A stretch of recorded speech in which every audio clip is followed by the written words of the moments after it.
that if you are born poor, it's not your fault, but if you die poor, it's your fault, right? So I don't think someone should go and learn engineering and be like, so robots feel the environment through what we call senses. Okay, so just like the way we have eyes to see, robots have what we call a type of sensor called ultrasonic sensor, which they use to detect obstacles. No funding, okay. I'm not meaning to myself. I know a lot of people who would need this necessary support, okay. For me, the stage I've gotten to, I'm able to source out components on myself. I'm able to build stuff on my own without even needing anybody.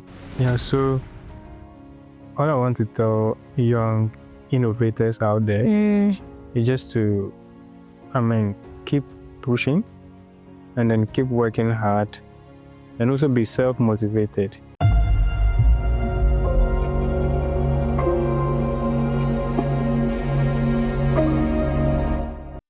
Hello, beautiful people, and welcome to another edition of The Cindy Show, where we highlight individuals who are making a difference in our part of the world. Today, we'll explore innovation and its impact with our esteemed guest, Mustapha Dauda, who is a talent in hardware development and a genuine social entrepreneur.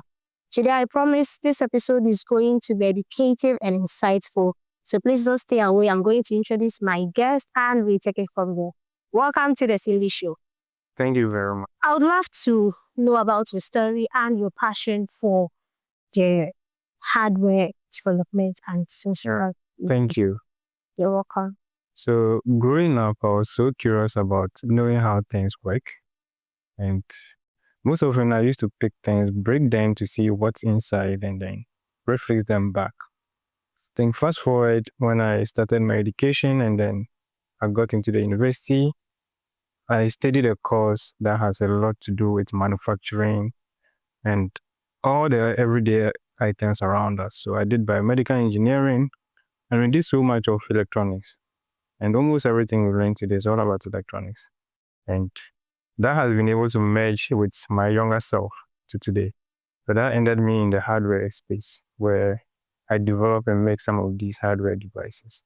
And particularly, I build a lot of robots and smart devices. We call them IoT devices. Those are some of the stuffs I do. When someone hears of hardware developer, person would think of the hardware components of a computer. Can you elaborate more on the hardware development? Good. So in simple terms, hardware is just something you can feel, you can touch and feel, right? So we take computer hardware. So the computer is... So are you a hardware? Yes, I'm a hardware. I'm a natural hardware, right? Okay. Good. So if you say computer hardware, the part of the computer you can touch and feel. But we say general hardware, so plumbing stuffs are hardware. Tools, anything that you can touch, right? Your mobile phone is a hardware. Your watch and everything, those are hardware. So if I say I'm a hardware developer, I'm one of the people who make some of these things, right? Robots, all those stuffs are hardware. All right, talking about robots, you said you have some robots that you have made right now. Yes. Tell us. I have a couple of robots I've made, and the most exciting one, I think, is a very simple robot that folds my clothes, right? I need one. Good. I'll get you one. Okay. Yeah, I promise on this show. So it's a very simple robot that just folds my clothes. I just program it, right? So once I put the shirt in, it moves and then folds the clothes and I pick it up. Was it a mass production for sale or you just made one just for yourself? So engineers like us most often like to bring ideas off our head and then we get excited about that. So it was as a result of that. I wanted to just make something and then get excited. So long as it's useful, don't you think you would need it out on the market for people to buy, someone like me? Yeah, I think that's a very good question. Or will be expensive? Not expensive. Okay. That's a very good question. So, one problem about engineers is that we are not so much entrepreneurial, right? So you see someone with all the technical know-how to make stuff, but the person doesn't know how to generate income or how to turn that into money because you didn't learn that. You only Learn what? You didn't learn how to make math, right? You only learn how to make the things. So that's why in universities and colleges, we have entrepreneurial studies, we have business management and all of that. Those were what engineers couldn't learn. We learn how to build the stuff, right? So, but then I think things are changing, and then we are beginning to pick up some of these studies on our own, learn how to make money with monetize our creativity in essence. Okay. So yeah, so we are getting there. All right, so as an engineer, you are supposed to build. When you build, what are you going to do with it? Don't you think you're going to sell and make money out of it? Good. So you are not only supposed to build, right? Okay. You can also initiate people to build. So for instance, if you take a company like Toyota, that's an engineering company. There's so many engineers there. But Toyota doesn't have only engineers as their workers. They have business developers, they have finance people, they have marketers, so all these people come together to form the unit, right? So as a solo engineer, before I'll be able to put in something like that into market, I need all these people, right, to come together to be able to put some of these stuffs out. There are no success stories without challenges. So currently, what are the challenges that you are facing with your social innovations? All right. So first and foremost, when it comes to in Africa in general, when it comes to acquisition of equipment, tools, and then hardware stuffs, it's extremely difficult. Most of the things we use are mostly imported, and they delay in coming to the country. Peripheral countries. Yeah, so once they even get to the country, it's so hard to even get them. So hardware acquisition is one thing, and also skill sets, like-minded individuals to work with. To me, it's a very big challenge, right? People who think like you. Yes, to also work with. So what about these engineers that graduate every year in school? You know, I keep saying this all the time, we have professors, we have so-called engineers, so many engineers, but if someone to ask me, what do we produce in Ghana, I still can't pinpoint that, right? So people just feel like, oh, let me go to school, and they don't really even care what they learn in school. It's not that they don't really care about what they are learning in school. It's just that the school gives them just the theory. Just like I said, that Ghana is a peripheral country. We export the raw materials for the advanced countries to do the production and then export back to us. So I would say it's not their fault unless someone who wants to do better, someone who wants to do more, just like you, then you would go out and then learn. And I would say it's not really about learning. It's something within you. I'll call it a talent. It's a talent that you have because we're breaking and spoiling things since you're a child. So it's just a talent that you have. I would not blame them. I would say it's just the theory that their lecturers do teach them. But I think you should. I will not agree with you. Even though we do a lot of theory, we don't do practicals. But you see, there is a saying that if you are born poor, it's not your fault. But if you die poor, it's your fault, right? So I don't think someone should go and learn engineering and be like, I wasn't made for engineering, so I don't have to be able to make things. Okay, engineering in essence is a science word. In normal terms, it's maker. So I call myself a maker. Everyone can make anything.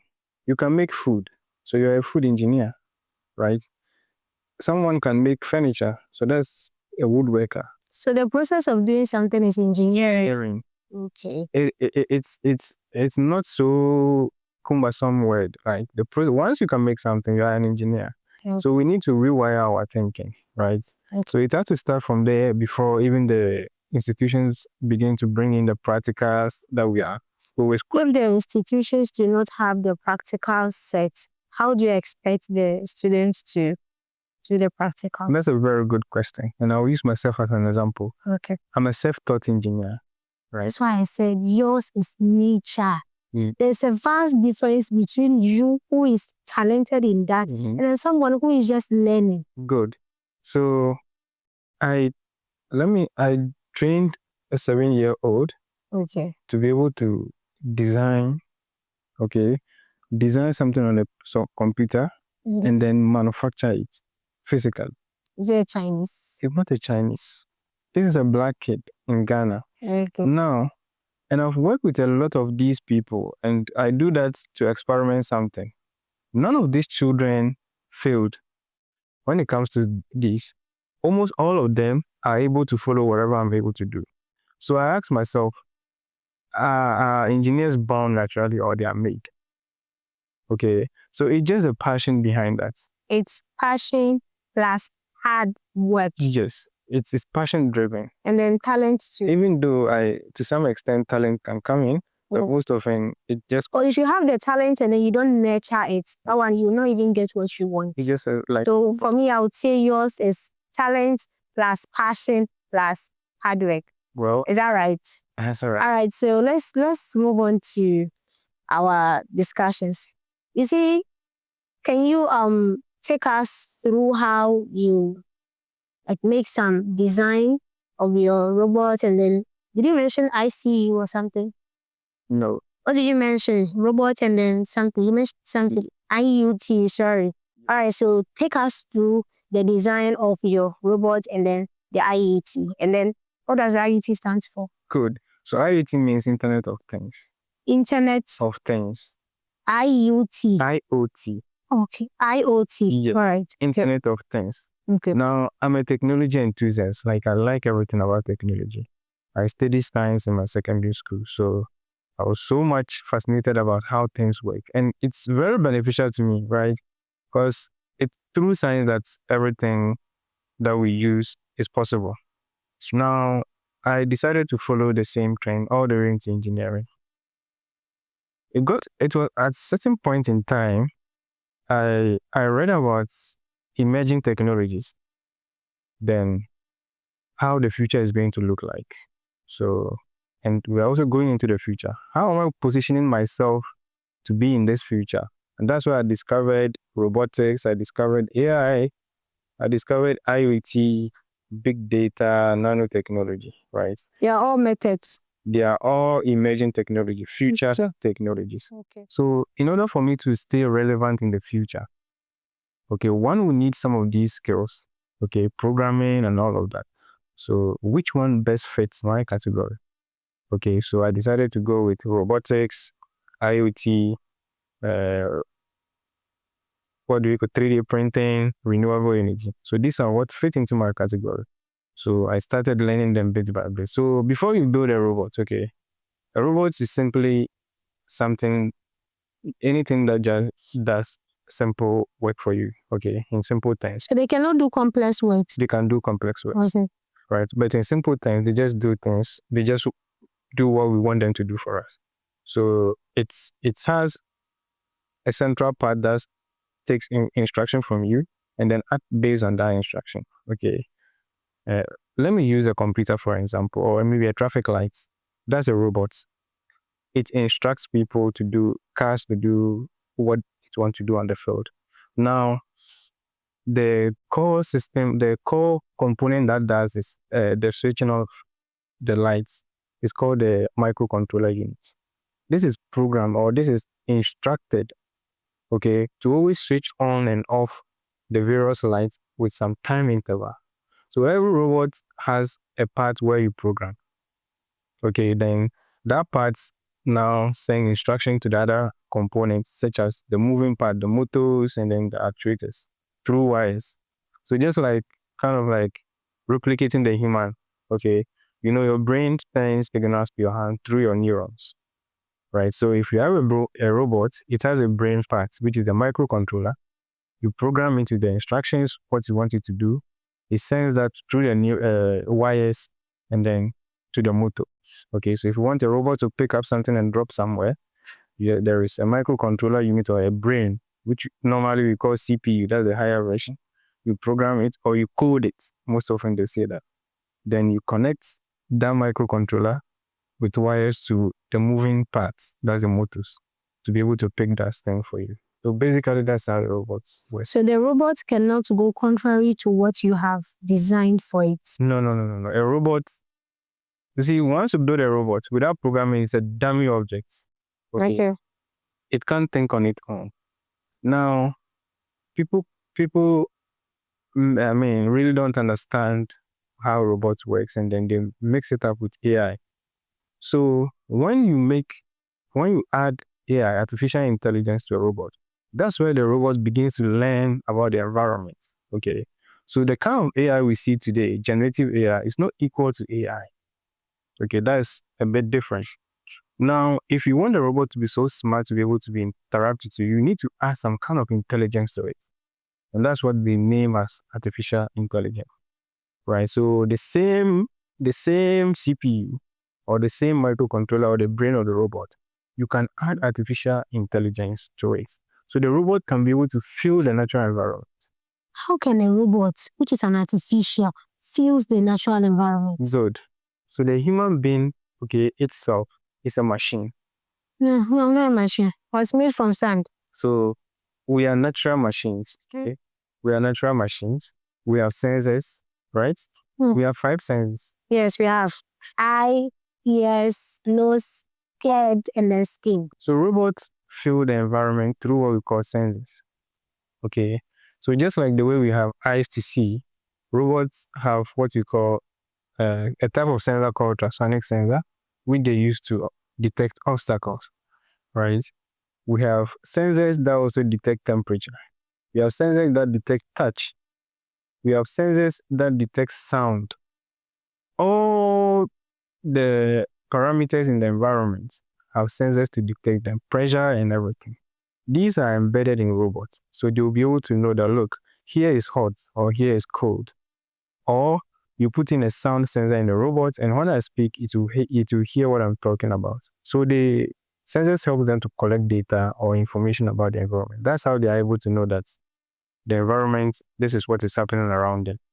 So why are you not doing this as mass production? So that's a whole different conversation. So that also boils down to the fact that people say, because I don't know, I'm not an innovator, for me to say I have asked for fund and then I didn't get it. So I cannot say it. But then they say securing funds is very difficult. So how true is it?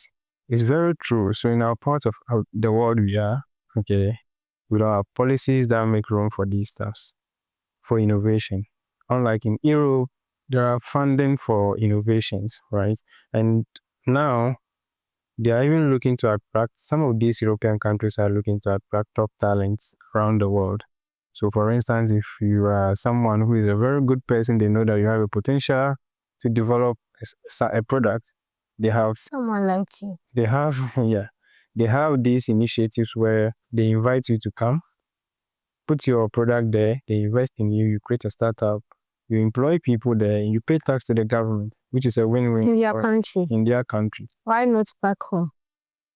They invested in you, right? So they wouldn't want to trade that for a different country. If your country needed you, they would have invested in you. So we need to, create the awareness about some of these things. And I think we are yet to get there. Maybe. So have you exposed some of your robots and then the ICO to something? Yes. Some of the things that you have done.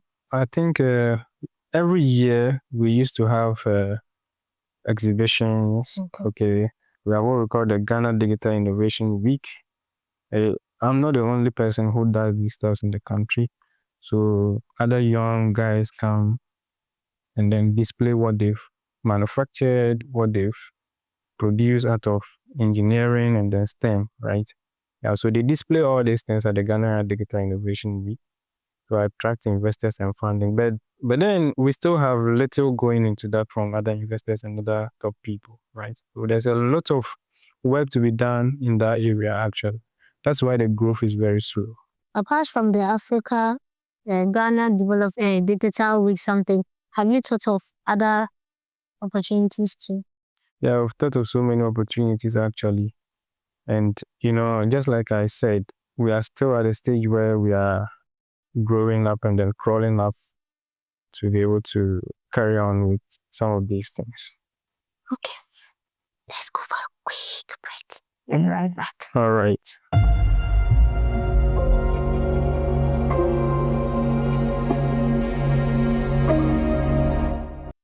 Welcome back, viewers. Don't forget you are watching the Cindy Show with your beautiful host, Cindy Official. Alright, let's continue.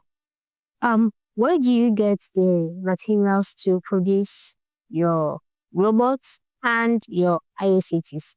Or you get it from here? Because Ghana, we have the raw materials. You get it from here. Good. So, I am a baller engineer. Baller. Yes. Growing up, I used to go to the e-waste sites Okay. at Aguguloshi. I don't know if you know that. I don't know English. Oh, there used to be a scrap yard there, Okay. right? I think Ghana received a lot of second-hand electronics from Europe. Okay. So I used to go there and source out some of these components. Now, in order to cut down costs, hardware is very hard. That's why you don't see a lot of people in. It's expensive, you mean? It's very expensive. So we try to also cut down costs. Some of these components we use in building the robots can be found in some of these discarded stuffs. So take a photocopier, for instance. There are so many components there in there that I can salvage to help myself build some of these robots. Maybe I would need a few components to buy from outside. Right? You buy it from outside? Yeah, a few. Don't we have it here? No, we don't manufacture some of these. For all we don't manufacture it. But I think we are talking about raw materials here.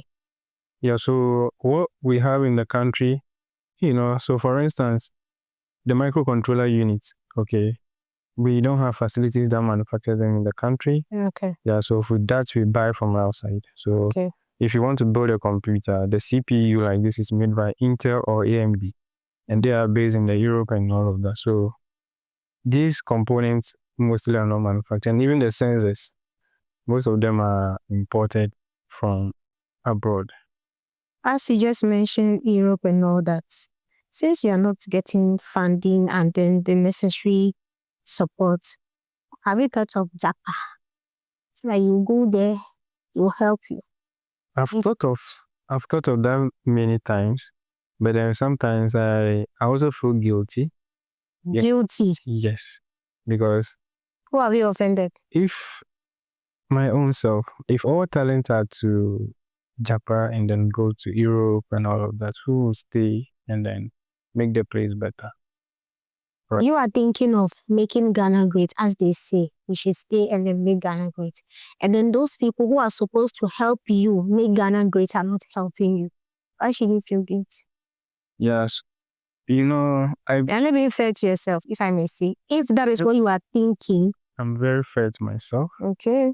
And I've been born as a Ghanaian and then I've been granted a Ghanaian citizenship.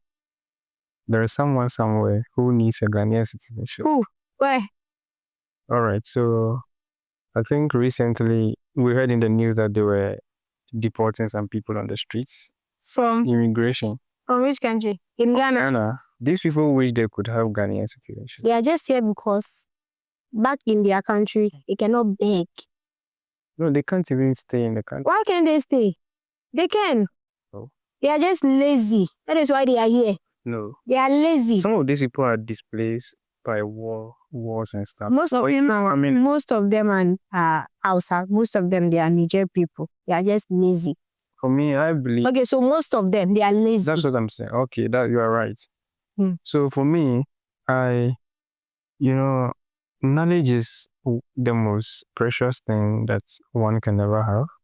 Because once I give it to you, I can't take it back again from you. Yeah. Right? So if I want to be selfish upon myself, to be like, oh, let me take what... No, you shouldn't say you are being selfish. No. They are not helping you. That is my point. When you can say you don't like it or you don't want to go, that is fine. But then let's say I'm supposed to help you, but I'm not helping you. And then someone else. But why do you think someone is supposed to help me? I have to stay in the country. Let's the proper system be put in place, okay, so that we can get where we want to get. So if all of us leave the country, who would you bring to... All of us can never leave the country. Some will go and others will stay. Don't keep giving them everything. I know. So we all can live there. And if we don't stop it now, and then draw the attention of those who are supposed to put in some of these necessary things in place, it will never happen. I'm not telling you to japa and stay there forever. Go there, produce for them to see your good work, and then they will help you. Afterwards, you can come back and build the Ghana we all want. What if I go and I don't come back? You would come back for the love of the country. I can see you are descendant of Nkrumah. You come back for the love of the country. So we have to just be in the country, create the awareness, and then let people know what we want to grow up, because there are some also coming after us. Okay.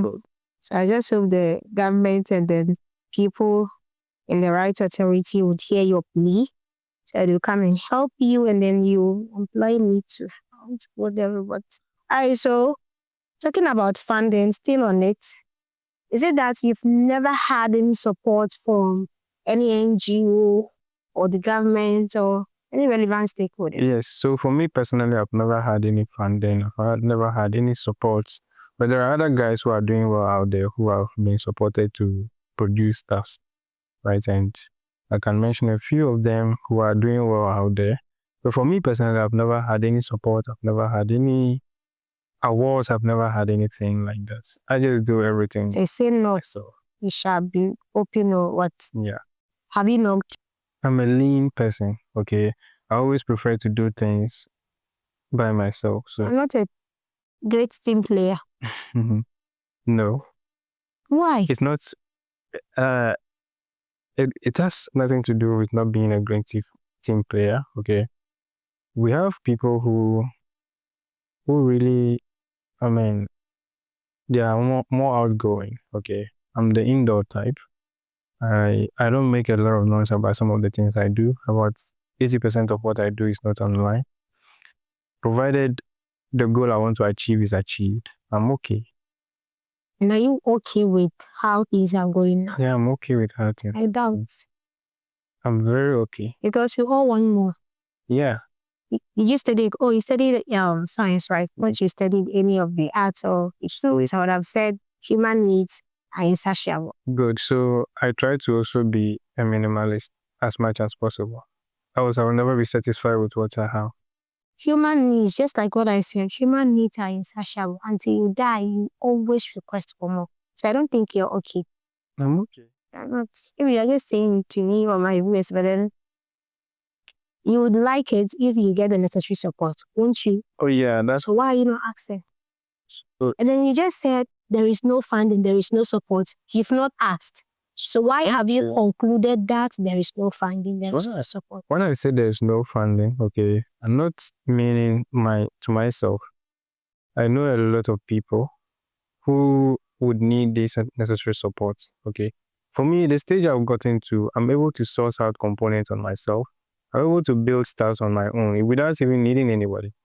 But there are people who have the knowledge, they don't have the necessary tools, they don't have anything to even put a product out there, right?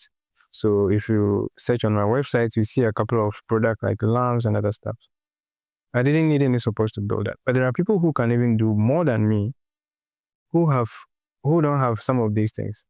And it's really hard to, bootstrap, to raise funding from your own self to be able to put up this thing. So when I make mention of these things, that there's no or little support for some of these innovations, I want people stakeholders who can come in to bring their attention there, to discover some of these talents which are hidden and be able to at least light their lights up. What do you think is the kind of assistance that they will make that will make a huge difference? Okay, so I think first and foremost, we need policies, okay, in place. Government policies or? Yes, so policies about, every year government comes in and then We should have voted for Baumi. Because he said you would transform Ghana into a digital man. You should have voted for Baumi. You're not doing politics. You want policies. And you don't vote. You're not a good citizen. It's not about politics. Because you have the intention. You have this intention, right? Yes. So you should have voted for someone who is a digital man. Well, that's very controversial. It's not controversial. They said we should go out and vote based on policies. But I never mentioned who I voted for. You didn't vote. You told me backstage. You didn't vote. You don't do politics. But then you have to vote. You know, it's your civic responsibility to vote. Yes. So Did you get it? Wait. You told me you didn't vote. No, I said I don't do politics. So who did you vote for? You don't want to say it. No, I don't want to. But then you should have voted for the digital man so that he will bring the policies you want in place so that it will help you. Yeah, so I think You need to be recognized. Baumia led the charge in digitalization, okay? Okay. Hold on. I voted for him. Maybe by now, what's your group? What your That's not to say. happening? Let me finish. That's not to say the government who is in power today didn't also talk about digitalization. Okay. Right. All the points I'm trying to draw is that you see, we need to let our leaders know the kind of digitalization we want, right? In as much as they, champion it and all of that, the extent to which I understand it, okay, may not be like the way they understand it. Okay. Okay, so if I say we need policies, okay, it doesn't mean that I should just say, oh, this government was talking too much about, or this person was talking too much about digitalization, so he will be best. Because almost all the candidates that were on, all of them talked about digitalization. I remember Mahama's campaign, he talks about 1 million coders and all of that, right? So, irrespective of the one who comes into power, okay, we need to let them know that, look, we are the frontiers of technology. These are the kind of policies we need, okay? These are the kind of steps we need to be able to push this agenda forward. It's not about what you think we need. It's about we who are inside, okay? So any of them that comes into power, we still need these policies in place. It's not about whether this person was the one championing it or this person was the one ahead of it, right? Bamia did a lot of stuff in electric vehicle, the e-gates and all of that, okay? If he was the one in power, I would have speak to him. So I'm using this medium to speak to them, right? Go to put these initiatives in place, okay? So maybe it would be very nice if you have an innovation fund, right? For the country? Yes, for the country. If you have if you have an innovation fund to look for grassroots innovators, it will be very nice, all right? We have so many different funds in the country. These are policies.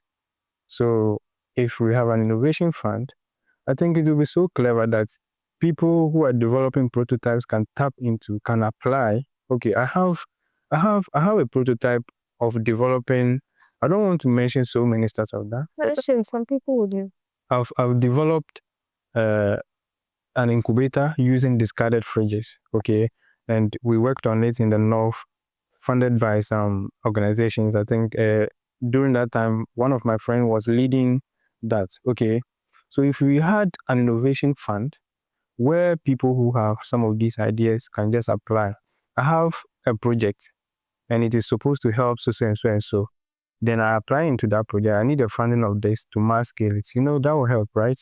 Good. So these are kind of policies that I just want to put out there, irrespective of any government who is in power. Could also listen to within private sectors too. Yes, so private sector.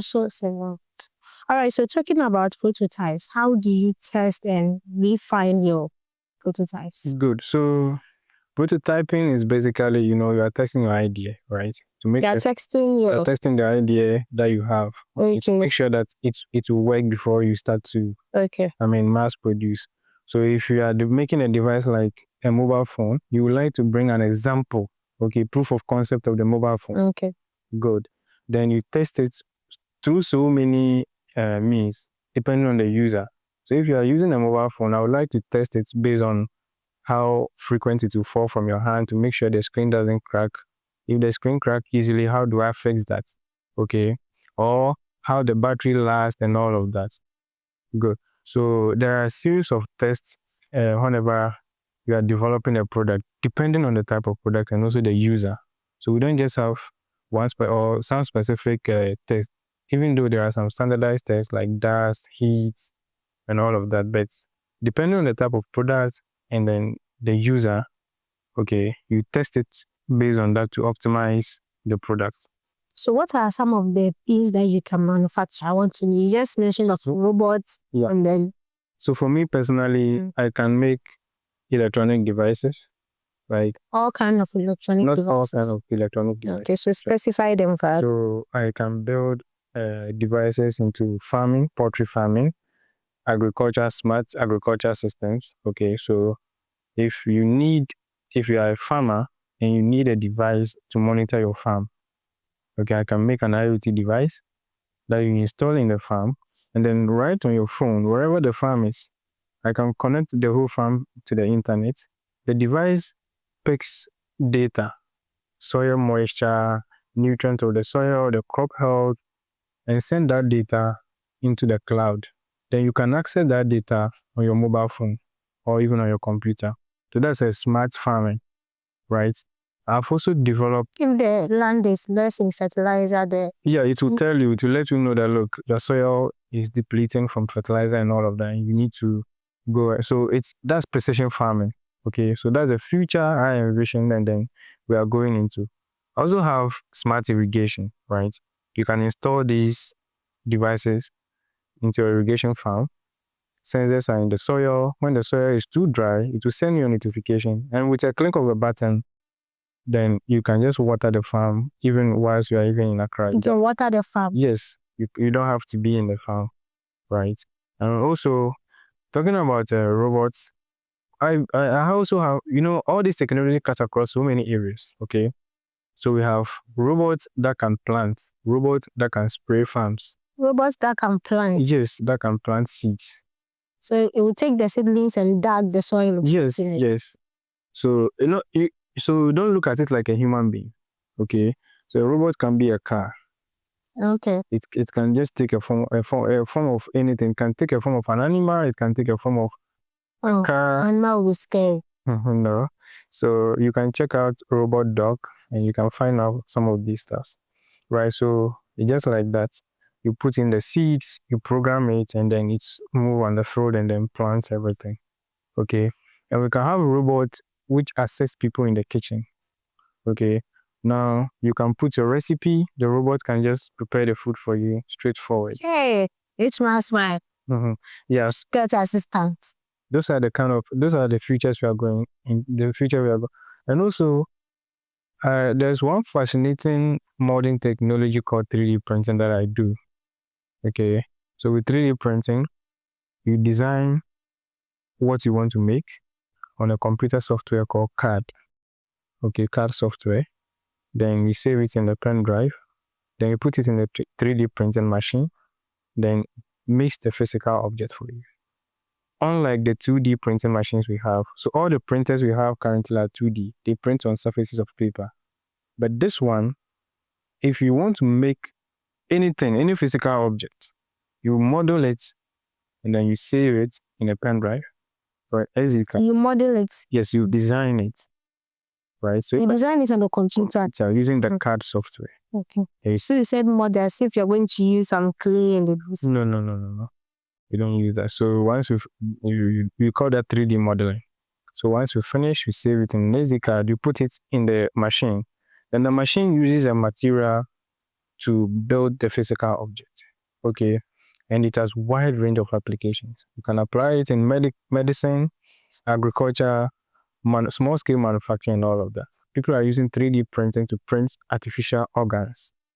Artificial organs, okay. Artificial nose. Artificial, yes. Heart, to be able to bridge the gap. Oh, wait. Is that what they used to produce artificial breasts for Bobrisky and Co? It can be used to do that, right? Okay. Yes, it can be used to do that. You can use 3D printing to produce. Once you can design, it can produce. So with Bobrisky and Co, I can't verify, I can't confirm because there might be other technologies behind that, I don't know. But 3D printing can be used to do that. And we also have bioprinting. So in bioprinting, they take a human cell, okay, then they pass it through a medium. Then the machine prints the organ. So if you want to print a kidney, heart, and all of that, they print it out and then they grow the natural organ to become like the natural organ from a human. Can it be transplanted when someone needs it? Yes, they can transplant that. So that's the future we are getting into. Very soon we will be rendered jobless. So I want to come and work with you. It's probably more. So those are some of the stuffs I do. All right, so tell me about some of your memorable experience in this, in as much as it is your passion. I know there are some production that you did that we felt really good, that you enjoyed doing that. Yes, so I think one good moment I had was the first ever time I bought my 3D printing machine. I think it was a long time ago. For a very long time, I hadn't used it to do anything for someone. All I do is just to make stuff for my own self. So somebody contacted me from, I think, UK or where. No, it was a Russian who contacted me.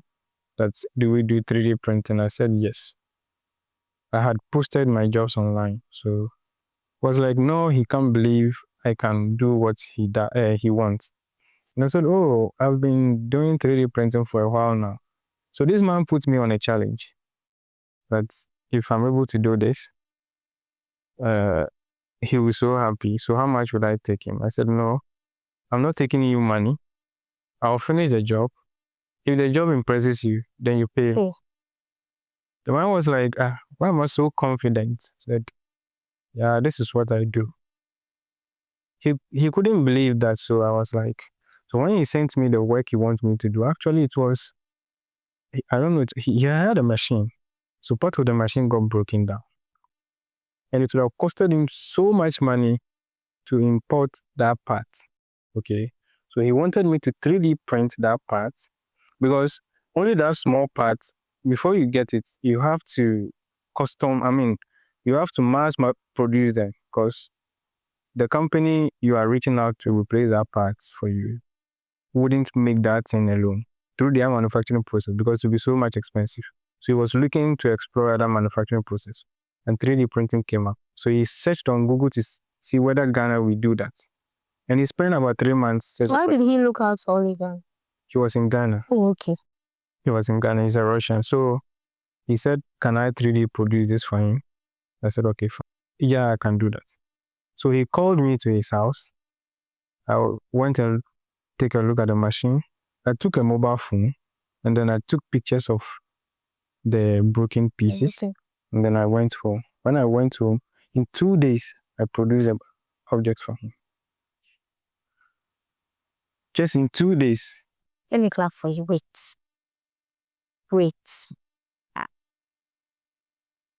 Let's go. So this man thought it was something that could have taken like 2 months or so. So when I called him and I said, I've produced the stuff for him.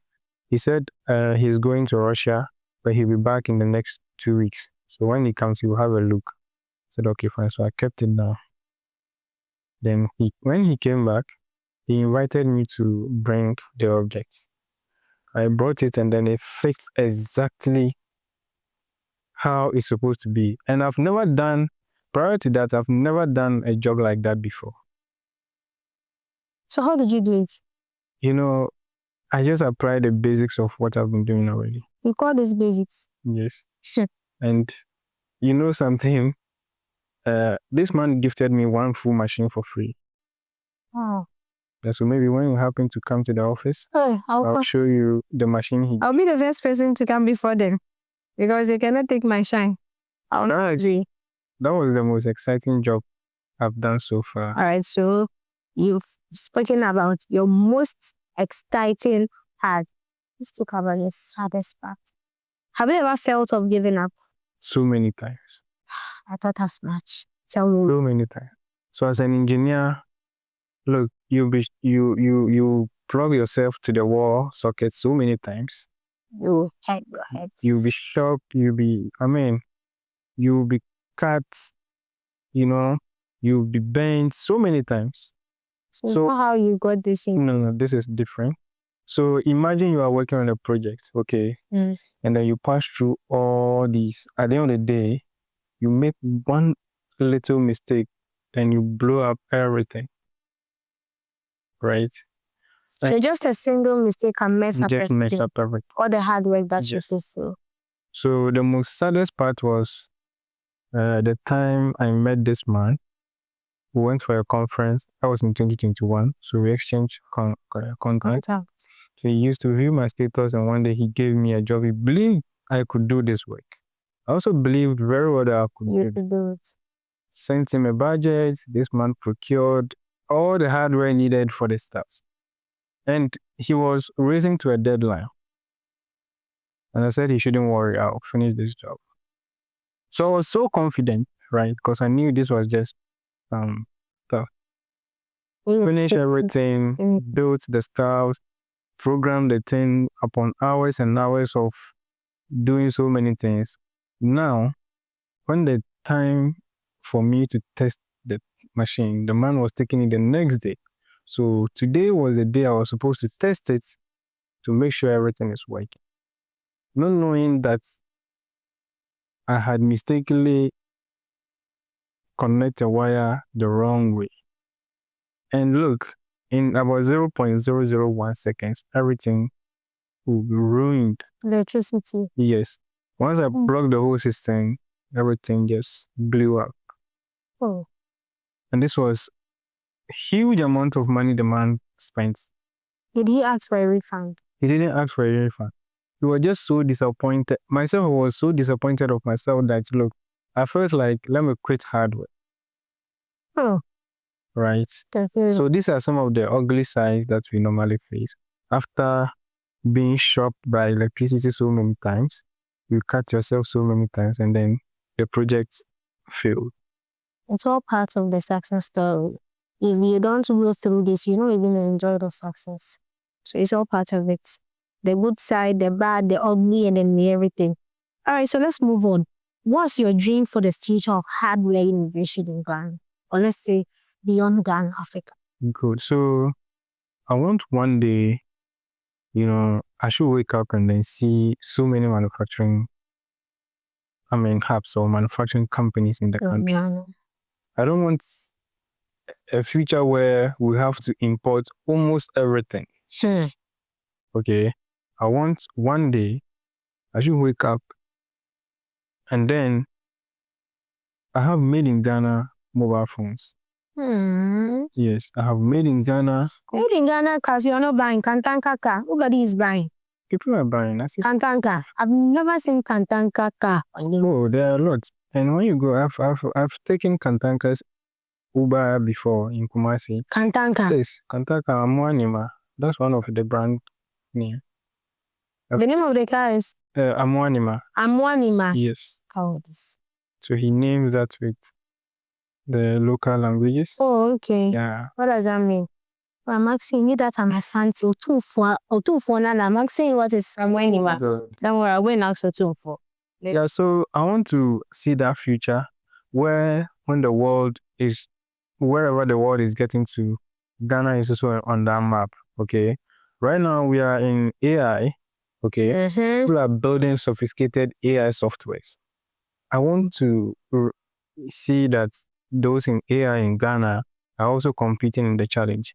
Now, AI is being applied in the medical field, okay? And some of them can diagnose breast cancer 5 years even before it starts. Okay, so AI. Yes, it can diagnose breast cancer 5. Do you have some of that machine? Yeah, right now. Because I have to check one. So that's what we don't have yet in the country. So that's the future. Keep talking about the country. Yeah, so that's the future I'm dreaming of. Okay. Good. So I don't want us to be left behind. When the world is moving, we are left behind. Okay. Yeah, so that's my biggest dream. That is it. Yes. To see Africa or Ghana, a big hub for innovation. That's so good. And then, teamwork is important, right? Yeah. In innovation. And then here you are, you don't like to associate yourself with people. So how do you do this? So that's my nature, right? And I will not encourage everyone to do that, okay? But I try as much as possible to also draw people to myself, and also try Do you to. collaborate with other developers? Yes, I collaborate a lot. Have you done people. some, like, have you manufactured some? Yes, just that I got disappointed so many times. Oh, Right, people are not very reliable in the country, right? So the country itself is not reliable. How do you expect us to be reliable? good. So when you're hiring, most often for me, I don't really look at how good you know the thing. Hire me. I just want someone who can be very reliable, right? So irrespective of the grades you make, you want the first class. If you're not reliable, Ghana, we prioritize first class degrees and all that. so this is a time for us to drop all those stuffs. Do you think we should drop it? Yes. No, I don't think so. Why? You don't have to drop it because most of them, they learn very hard, they know it. But just that they just don't get the practicals. So I would say you like the first class, then the person should have the hand skills too. If you say we should drop it, means we shouldn't study.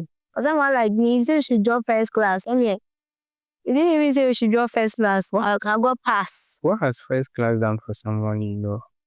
Oh, a lot. A lot. Like- Yeah, I got pass. I mean, I cannot say so for myself. But then I know first class have helped so many people. So let me let you know this. You see, Okay. the Ghanaian education system was designed to create job seekers, right? And it has done that. It has outlived its purpose, Okay. right? That was when people were trained to become teachers. People were trained to become doctors. People were trained to become nurses. Now, the whole world is moving towards a place where we need to train people to be employers now, not employees. Okay. And there's a book called Why C Students Employs A Students. Okay. So we have to. So it means I got pass. One day what did you get? You get first class. And I would employ him. Second class after. Oh, and You need to know it won't happen spontaneously. It won't happen on its own, right? So good. So you see, it's time for us to now start building employers. all right. Wait, let me just chip in. Okay. We all want to be employees. If I'm an employer, you are an employer, all of us here are employers. Who's going to work for us? There are so many universal laws that prevent this. All of us can never be employers. But we need to. People want to be employers. Not all of us. That is the mindset of so many people right now. So many people want to be employers. Exactly. Not so I will be the employees for us. Not all of us. Okay. Right? We need to make more employers. Look, we are in this country. We hear Unemployed Graduate Association. How disappointing is this? We hear nurses going on strike. Nurses sit at home for like so many years. You have their job, they are going on strike. You don't have their job. Because they are not well paid. And they are not paid on time. So if I'm an employer, okay, who has medical facilities, and who can take some of these people into that? Do you think that unemployment gap will still be there? And then do you know some of them also don't want to work in private hospitals because private hospitals pay less, especially those who attended government nursing training. So I just mentioned that because they are not well paid, that's why they go to strikes. Okay. If you are well paid, nobody will even hear anything about you. Strike. You wouldn't even want people to even know that you are even well paid. Right? So these are the things we need to put in place. And you see, each and every year, we produce tons and tons of graduates. Yes, and still the education system is still to produce employees. So where are they going? So we produce in excess. Okay, we produce in excess that we are not producing in excess. We don't have the institutions that are going to employ us. That's in excess. So the numbers have outgrown the institutions. So that's in excess. So you see government. So that's why I'm not surprised sometimes when I see government policies like they are now exporting nurses to the UK. They are exporting people wherever. Youth Employment Agency brought these stuffs where they are now sending people abroad. Okay. Wait, let me explain this. Yeah. Is it 2022 or 2023? UK, many nurses in Ghana here left to the UK. Yes. And then I saw on national television if I'm not mistaken, it's either Kolebu or 37. One of the senior nurses there, she was complaining. I was like, why are you complaining?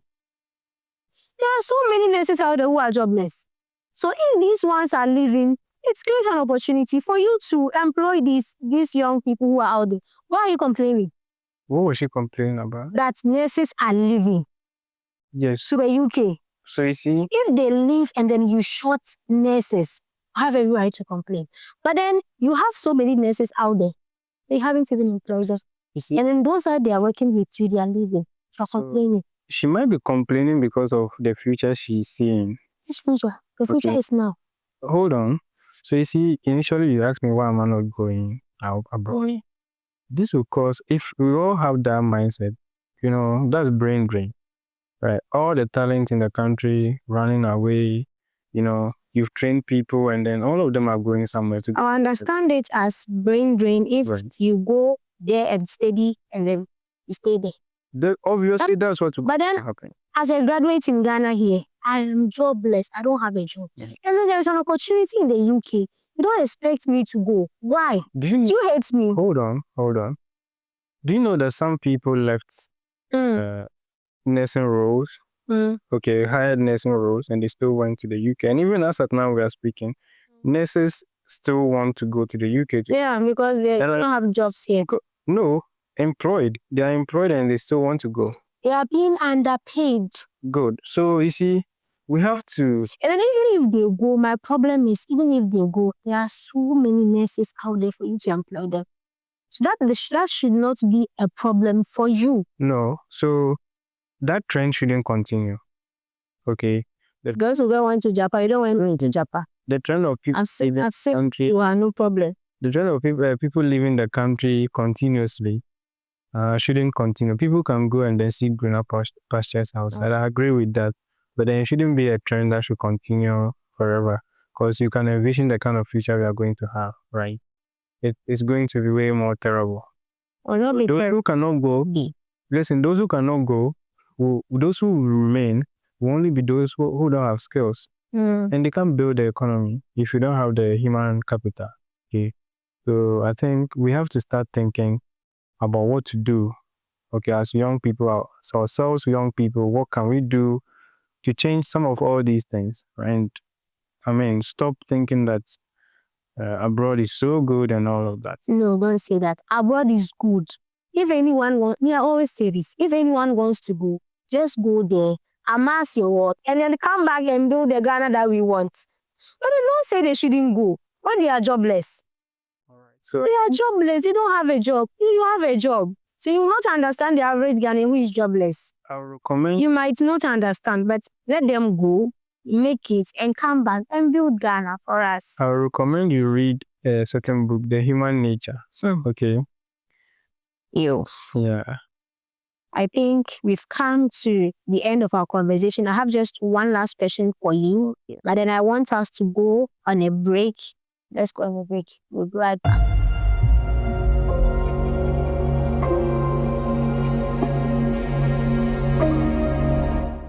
Welcome back, viewers. I hope you have enjoyed my conversation with Mustapha Dauda. We have just one question to wrap up this. What do you have for young entrepreneurs who want to be like you and even excel? Morgan?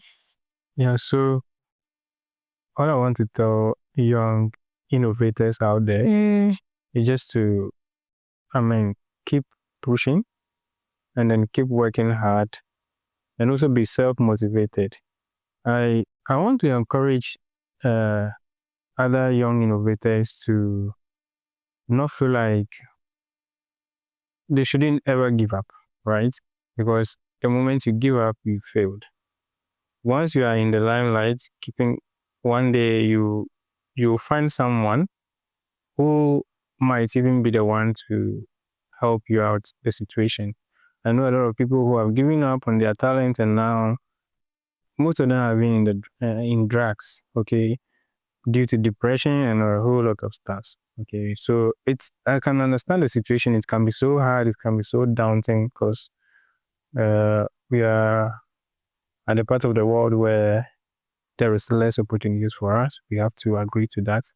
But then that shouldn't be a reason why we should give up on anything, right? So we should never give up.